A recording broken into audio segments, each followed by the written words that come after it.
in our culture, when you think of appreciation, most people think of words, right? Like saying thanks or giving a compliment. Well, over half of the workforce don't choose words as the main way they want to be appreciated. If you're mainly using words or only using words, you're missing half of your team from the get-go. You are now listening to the podcast where authors inspire listeners to become authors, the Going North Podcast. I'm your host, certified self-leadership trainer, best-selling author, and book enthusiast, Dom Brightman. And you're going to be listening to a different author that will inspire you to join the business of immortality, known as authorship. Now let the fun begin.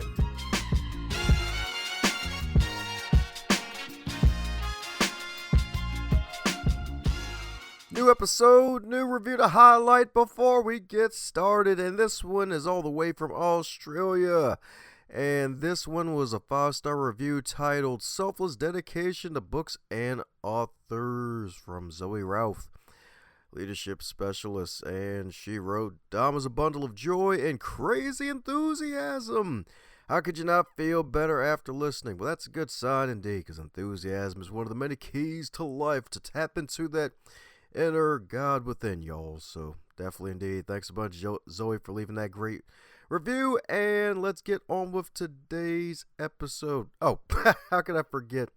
If you like something about the podcast, say so and leave a review on the website goingnorthpodcast.com or on the Apple Podcasts app. And today on the Highlight Reel Builder for Authors, known as the Going North Podcast, we got another super special, awesome human for you today, my friends. You're going to be in for a treat that's good enough to eat 5 times over indeed. And you're probably going to figure out why I said the number 5, because today's wonderful guest, baby, that's right indeed, is a wonderful international best-selling author, as well as an experienced psychologist, business consultant, and a highly sought-after keynote speaker, leadership trainer, and a thought leader. You heard that right, folks. A thought leader in developing healthy workplace relationships. So let's give it up for the good doctor himself, the powerful and wise, the one and only Dr. Paul White. How you doing today, Dr. Paul? I'm well, Dom. Thanks for having me.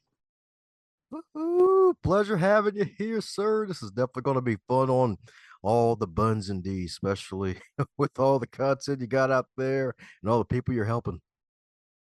Yeah, there's plenty of need in the workplace. People need help, and that's the goal. My tagline is trying to help make work relationships work. We want to help people's work relationships be healthier. So there's a need. We try to make it happen. Amen to that indeed.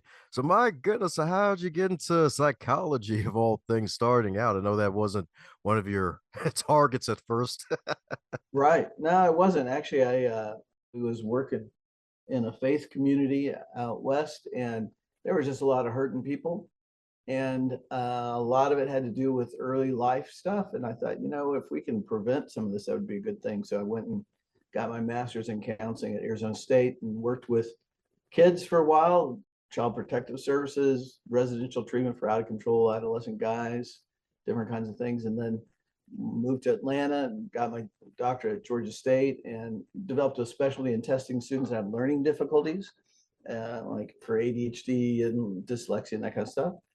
And then I'm originally from outside of Kansas City, and my wife's from Chicago. We wanted to get back to the Midwest, so came to Kansas and have been here a long time, where worked with students. And then I grew up in the context of a family-owned business. And some friends of mine that were business consultants kept running into family issues because 85% of the companies in the US are family-owned. And so I started traveling around and working with family businesses and dealing with the family issues. And it was in the midst of that this sort of transition to the 5 languages happened. I was talking to the dad, who's also the business owner. I said, how's this plan going? He said, it's going well. My son's stepping up. I think it's going to work. I walk across the hall, ask his son the same question. He says, this is a disaster. It's never going to work. I can't ever please my dad. And at that time, my wife and I were reading The 5 Love Languages, which Dr. Chapman wrote, and it sold 25 million copies. It's just a crazy bestseller. And And I thought, I wonder if this could help out in workplace relationships. So I pursued him for a year and got through to him and talked with him and pitched the idea. And back in 2011, our book came out, The Five Languages of Appreciation in the Workplace, and online assessment that goes with it, and then training materials as well. And been doing that ever since. Been able to touch about 600,000 people, and just keep rolling on it. So that's how I got here. Woo! And it's a great way to get here too. And congratulations on 600,000 and counting, my man, because folks are lucky to sell 300 or 3,000 books. Well, my man's Yeah, been increasing every year. yeah, that's right. Yeah, we sell about 3,000 a month, so I'm thankful. Amen to that. Amen to that. So my goodness, so being able to really get your hands on the five love languages and then applying them to the workplace and chasing them for a year, like any advice for those looking to reach out to folks like that who may be looking to reach out to influencers and really collaborate with them? Yeah, the person, I mean, I call her, he's from North Carolina, Dr. Chapman is, and I call her the kindest bulldog administrative assistant I ever ran into. She was always polite, but man, she was tough. And so I mean, you just got to persevere and, share why you want to talk to them and a little bit about you and sort of try to build a relationship. You build a relationship with the gatekeeper, then you're more likely to get through. If you piss them off, it's not going to work. So, um, you just try to find it, and sometimes you get stuck. I mean, I've tried other people and it doesn't work, and so you maybe ask who else do they think would be a good person to connect with, and lots of times they'll refer you to somebody else that's maybe more in line with what you're wanting to do. Good deal indeed. Good deal indeed. The good old people chain helping you to get to where you want to be indeed. So my goodness, so being able to get through that, finally persevere and get the book out and help out so many people, like my goodness, my goodness. So with all these wonderful, I guess the five love languages indeed, I guess the five languages of workplace appreciation. So what do folks really get wrong at first that makes them want to actually learn the languages in the Well, workplace? it's more that what they're seeing in the workplace. It's that people are leaving. I mean, you can't keep people, and we know from the number of research studies that people don't leave unless you're at the very bottom entry of your career. You don't leave for more money. You leave because you don't feel like anybody cares or gives a rip about what you do. You don't feel respected.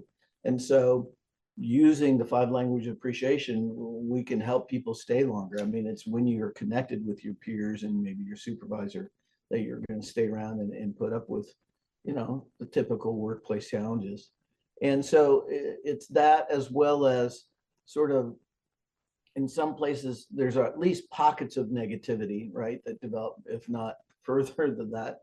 And I did research and wrote on toxic workplaces as well.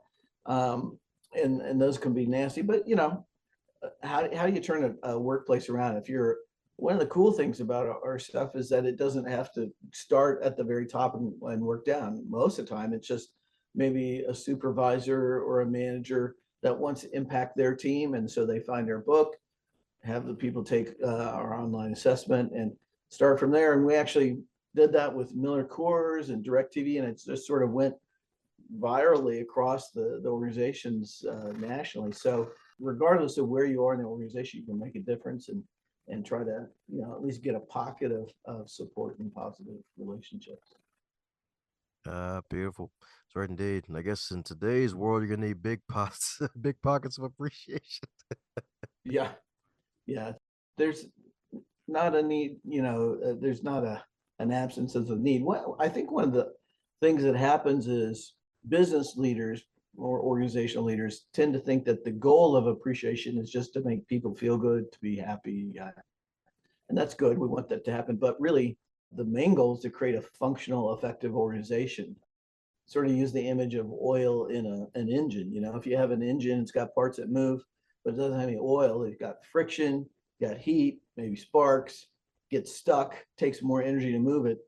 When you put oil in there, and it works together well, right? And I think appreciation is like that in a workplace, that it helps the team members work together well with less conflict and better results with less effort. And so it's and we got lots of research shows good things. I mean, you get more work done, make better profits, less people leave, less injuries on the job because people are paying attention to things. Lots of different things.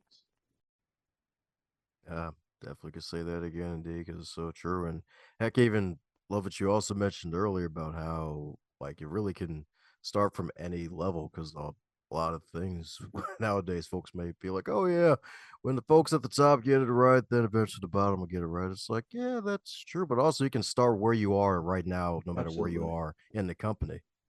Yeah, absolutely. Yeah, you could die and rot before some leaders are going to get it. To be honest, I mean, there's some people who just don't get it. I mean, they say, "Hey, we pay our people. That's our appreciation." And you can have that attitude, but actually, I talked to a nursing manager in a hospital, and she said, I only show appreciation when people go above and beyond. And you can do it that way, but she had the highest turnover rate of any department in the whole hospital. So it comes back and bites you. Yeah, you can definitely say that again because it's so true. Because a lot of folks nowadays, depending on where they are and what field they may be in, above and beyond, sometimes that may be the default. Right. Yeah. That's right, especially in the nursing field. So my goodness, all these five languages. So my goodness, so with I guess quality time, that's a huge one indeed. So any advice for those managers or aspiring managers listening right now when it comes to acting on quality time as one of the languages, if that's one of Yeah. the ways to communicate? Yeah. Quality time is the language actually that showed us we needed to go deeper on our assessment. Originally, and it's called the motivating by appreciation inventory. But we identify a person's primary language that they want to be shown appreciation in. But we found out that it's not just the language, but the actions, because there's actually a generational difference with quality time. I'm an older guy, I'm a boomer. And, for those that are older, quality time really meant time with your supervisor and manager. You felt sort of valued if they gave you some time, you could either share observations or they'd teach you something. For younger employees and colleagues, it's they're not that just about having a relationship with their supervisor. It's about their peers and their colleagues, right? And so it's getting along and doing stuff like going out to lunch together, or going out to work for a drink afterwards, or whatever, or watching sports together. And so I always tell older leaders, just because you have a team member that has quality time doesn't mean they want time with you. You may be wonderful, you may be great, but they don't want to hang with you. They want to go out with their friends. Yeah, and you're so right about the whole generational thing too, because I was kind of me when I first started employment, where it was like, oh yeah, sweet, talk to the boss, make fun with them, and all that good stuff. But it's like a one-on-one meeting. It's like, oh god, Yeah. oh, that's all. Yeah. Yeah. I've had plenty of administrative assistants say, "Hey, I do not want individual time." My supervisor, they're pretty intense and I'm sort of shy. And it's like, sort of wags me out. That's what I'm talking about indeed. That's what I'm talking about indeed. So my goodness, and I guess with that being combined with acts of service, like, I guess with that, it's kind of interesting too, because it kind of makes sense. Because I mean, in a way, it's like, yeah, we don't have, doesn't have to always be one-on-one meeting. It also could possibly be lunch too, depending, of course, if they're not one of those intense managers. Right. Yeah, access services is one that's interesting as well, in that it's not rescuing a low performing colleague. It's they live sort of by the mantra of don't tell me you support me, show me, or words are cheap. And so you can praise a colleague all day long, but if they have acts of service, it just sort of rolls off of them. And so there's a couple common scenarios where acts of service really comes out. One is when you're working on a time limited project and you got a lot to get done, you're banging away on it, extra hours. What's something somebody could do to help you out? I mean, whether that's bringing in, a snack so you can keep going, or maybe taking care of your calls or some emails so that you can keep focused on the project, maybe even doing some copying or whatever. Or the other setting is like if you're in a service kind of industry and everybody shows up at once, right? Either in food or a doctor's office, what can they do to help out to, manage the group? And usually it doesn't take a lot. It's not like you're volunteer to, just dig them out, but it's just like a little something. It's really important to ask them what would be helpful to them versus you saying, hey, your desk is a wreck, let me clean it up for you. That doesn't go well. And do it their way. I mean, it's like, okay, you want this filing done or whatever, how do you do it? So it make a big difference.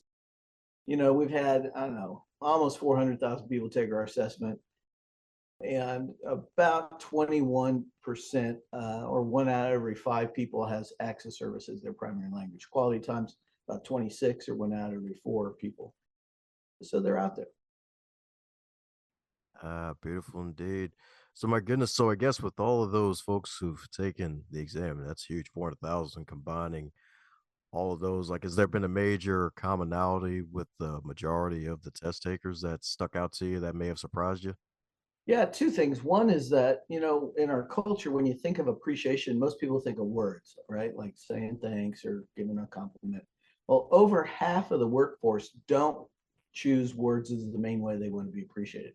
So I tell leaders, if you're mainly using words or only using words, you're missing half of your team from the get-go, right? Because they want something else. Words is the most frequently chosen one. It's about 45, 46%. So it's a big group, but it's it's not everybody. And we've got like 85,000 people on our newsletter list. We do polls occasionally. We did one and said, what don't you like to hear? And one of the main things people don't like to hear is good job. Why? Because it's too vague, too general. Anybody can say it, doesn't take any thought. If you want to really hit the mark, you need to be specific about what that person does that you value and why it's important to you or your organization, your clients. And so the more specific you are, it's like, hey, thanks for getting your reports in and on time to me. That way it makes it easier for me to sort of compile what I got to do and turn it in my supervisor without stressing, right? And so be really specific about it and don't just sort of shoot it off. And the other thing that we've learned, a lot of people confuse appreciation at work with employee recognition, and they can overlap some, but employee recognition is really pretty organizational and top down. But we found that about 40% of all employees don't want to go up in front of a large group to be shown, recognized or show appreciation. And in fact, I had one leader tell me, she said, she got employee of the year, and she spent the 15 to 20 minutes prior to getting the award in the bathroom throwing up. She was so nervous about it. So, it can Wow. really become a negative. Wow. Yeah. Yeah, man. I wonder if she had to give a speech too. I wonder if that's what really Yeah. made her throw up Hopefully. afterwards. Yeah. Oh man, because yeah, you're definitely right. And heck, even especially with the whole good job thing of most hated phrases that employees hear.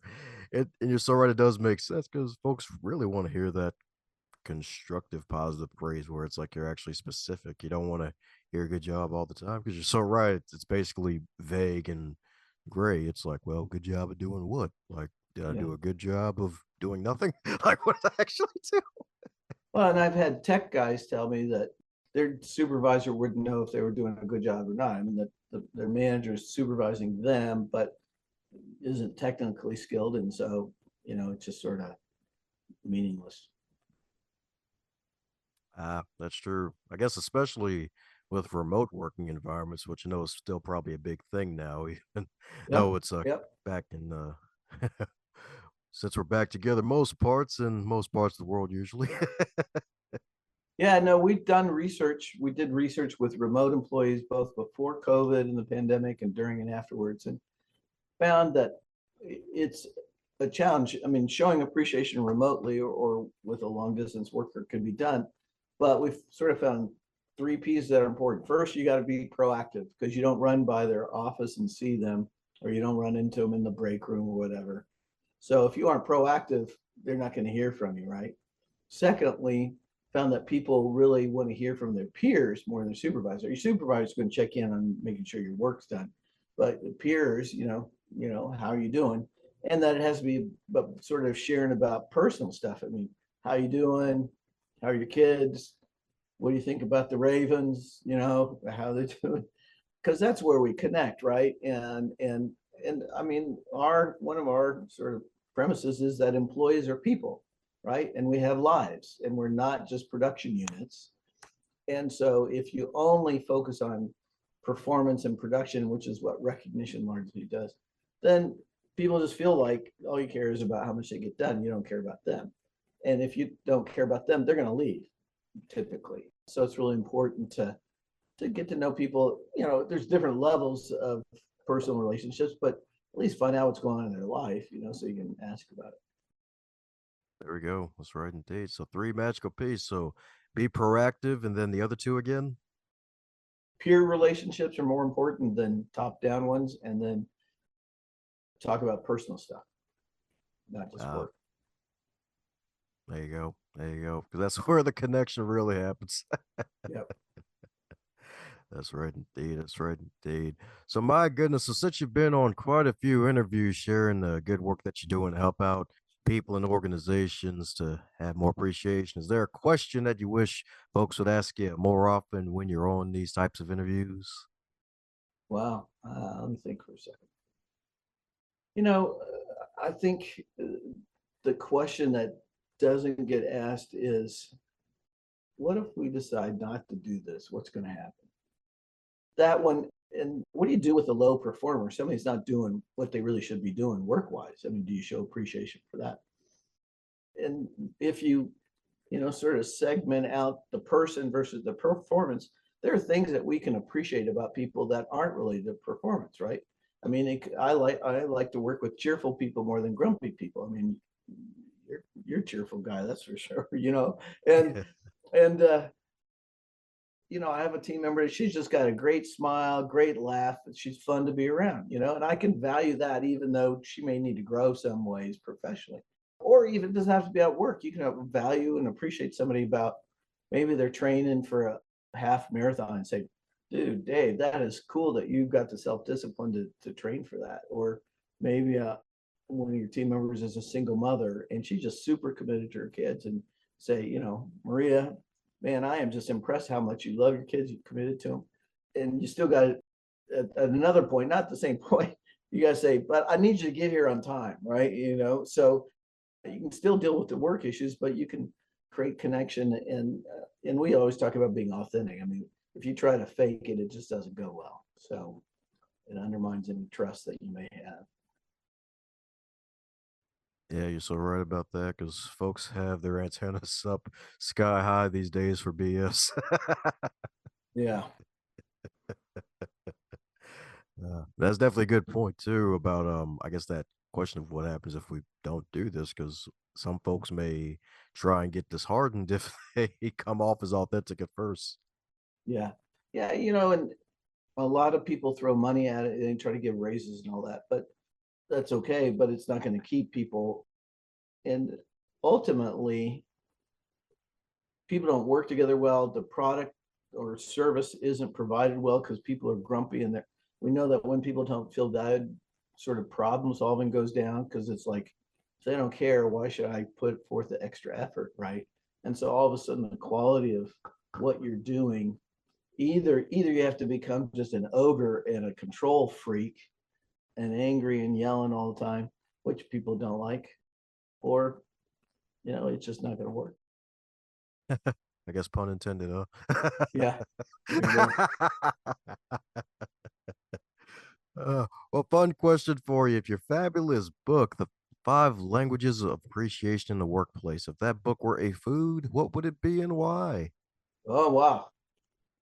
Oh, it would be a dessert of five different things, like brownies, ice cream, peanuts, chocolate syrup, cherry, whipped cream. It'd be this thing that just makes you feel good, and it's got different pieces that go together, and different people are going to like different parts more than other, but all together it's good.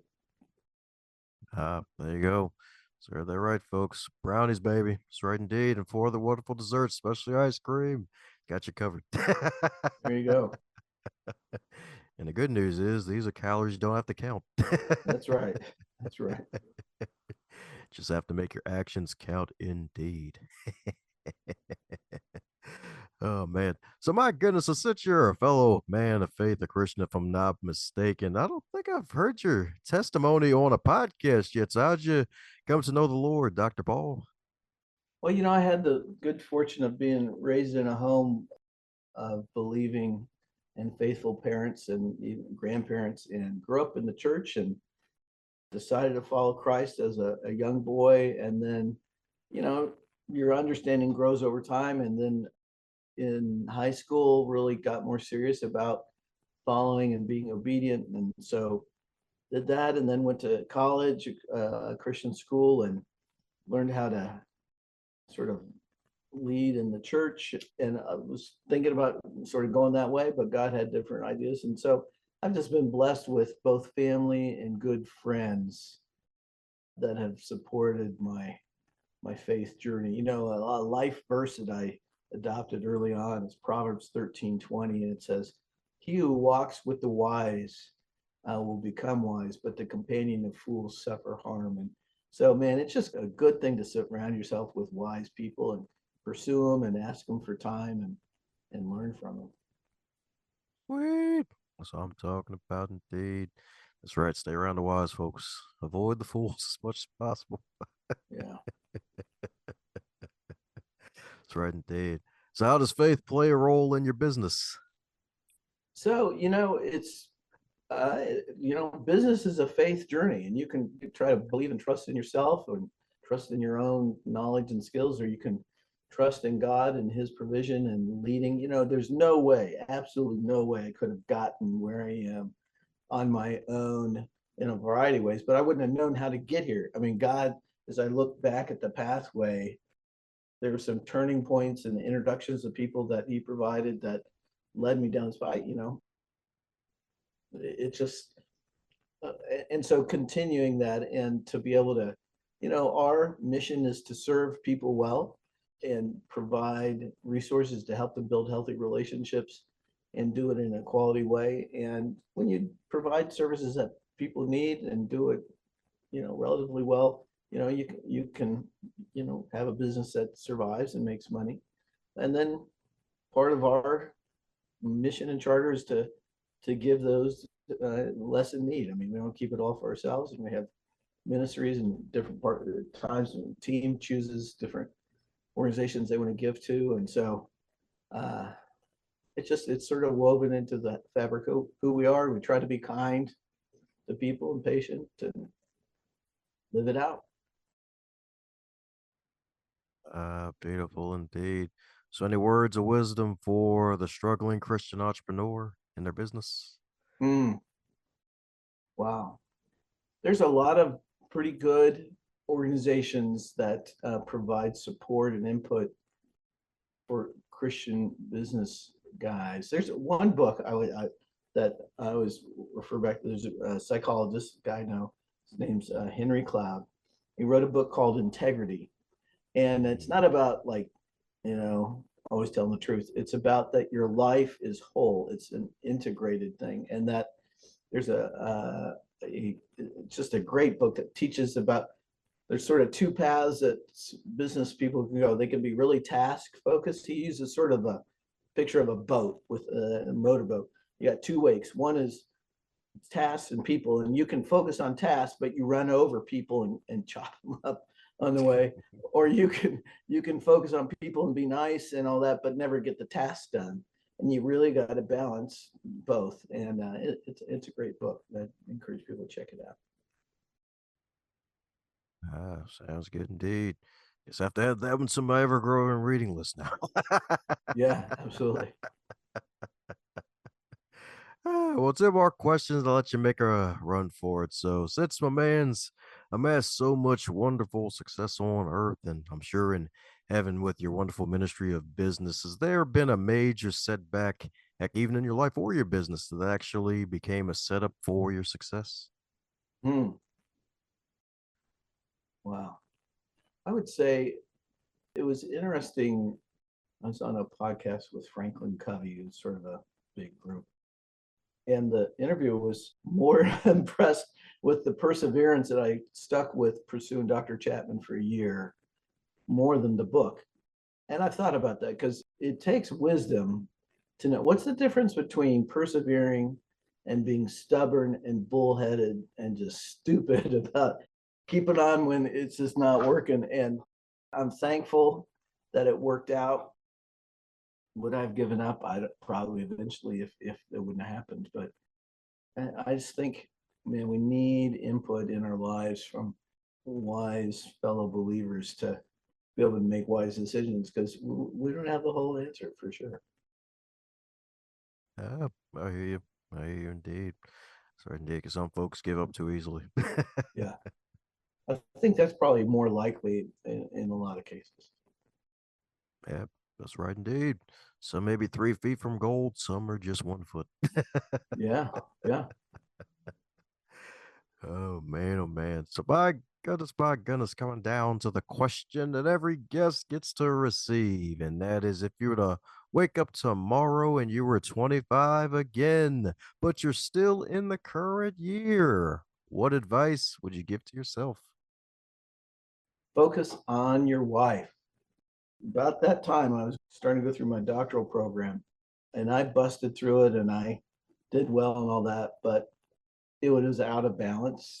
And I don't think, well, I know I did not give my wife the attention and love that she needed and deserved. We had 3 little kids and she came through it, but man, I'd slow down on the career track and focus on my family and especially my wife. It's easy for me, at least, to love my kids and want to be with them. And my wife is a very responsible person. And so it's easy to sort of let her slide and she'll take it up, take up the slack and gotta focus on who God's given you. There you go. Wise counsel right there indeed. It's right indeed. It's right indeed. If you're married, make sure you take care of your wife and spend time with them. It's right indeed. And the kids. Make sure you don't try to lock yourself away in the cave. And if you're single, you know, I would say, even though it can be tough, especially at that age, to try to honor your parents to serve them. So it's important. Amen to that. Yep. Because the caregiving area of the whole globe is expanding. A Yeah. lot of caregiving children now. Yeah. As I'm talking about, indeed. Well, speaking of care, my man's all about helping folks to show more care. And I know folks need to show more care to you and what you're doing. So, for those need to do just that, cop some copies of your books and keep up with your journey. What's the best way for folks to do so? Yeah, sort of our mothership website is appreciationatwork.com. And it's not the at sign, but the word at. So appreciationatwork.com. Got books there, got our assessments, training for HR professionals, and just a lot of good free videos as well. And so that's the place to go. And then if you need to contact us, it's on there as well. And be glad to talk to people and help them out. Sweet. We heard that right, folks. We're going to put a link to the wonderful Mothership website in the show notes. That way you can keep up with Dr. Paul and all the wonderful things that he's doing in the globe to help folks expand and grow their appreciation. That's right, indeed. That's right, indeed. That was definitely going to be added to the lexicon now. Mothership website. Okay. Yeah. I don't know where I got that, but anyway, it's like I got a few and that's the main one. So That's right. Good deal indeed. That's right indeed. So don't worry, folks. If you don't know how to show appreciation at work, he won't give you the metaphorical alien probe. He's just got good content for you. No there you go. punishment. Just encouragement. There you go. Oh man. Well, before a bunch of random cows appear with crop circles, any parting words before we close up shop?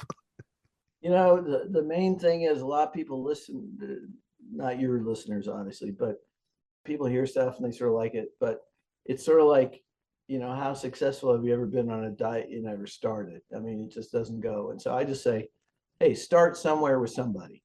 Think about people you work with that if they didn't do what they did, your life would be more difficult. It'd be good to show them appreciation. And you can always start with words. As long as you do it privately and specific, it'll usually go well. And think about that. Or somebody's discouraged, somebody you want to make sure they don't leave, you better let them know you value them. So start somewhere, somebody, and that'll get you going.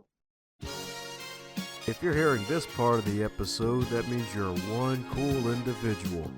Thanks a bunch for tuning in, and if you enjoyed what you heard, be sure to share it with at least one other person in your network. Bonus points for 3. And be sure to check out the backlog too while you're at it, because there are hundreds of wonderful episodes to choose from as well.